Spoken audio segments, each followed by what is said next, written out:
Yeah, I mean, it's a difficult match, I think, in a lot of ways. It's very difficult to break down a team that sits so deep. They also played in a completely different shape than we've seen them play ever before. So to have them come out with five backs and sit so deep, I think we had a lot of trouble breaking that down. I think you add into that the fact that I felt our guys were just a little bit too cautious about the affair. I think our guys were more concerned about the transition than they were about creating attacking moments. And those two things add up to not a great performance in the first half. But what we saw in the second half was much improved, and we're pleased to walk out with another 3 points. Thanks, Jason. First up, we'll take Michela Giannone from Univision. Michela, go ahead. Thanks, Chris. Hi, Coach. Congratulations on the victory.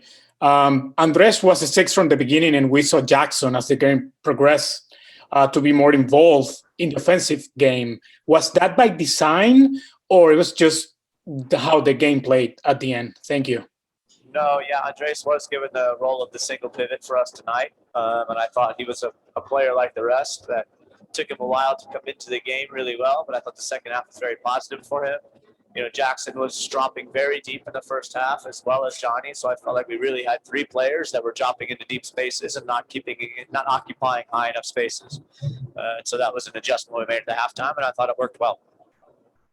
Thanks, Michela. Next up, we'll take Jeff Carlisle from ESPN. Jeff, go ahead. Thanks, Chris. Hi, Jason.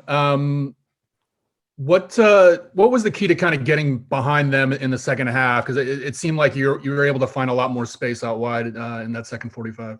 Yeah, I really just felt, as I said from the opening statements, I felt that we were just way too cautious about the game in the first half. I mean, the picture that they were presenting to us was extremely defensive. 5 players in the back, nobody releasing in wide spaces. And both of our fullbacks were extremely hesitant about going forward. So it just didn't add up or make any sense. We needed to get those players really high. We needed to be looking for wide combinations. And we just weren't getting the job done. So for me, it was mostly about positioning, but also about intent and attitude.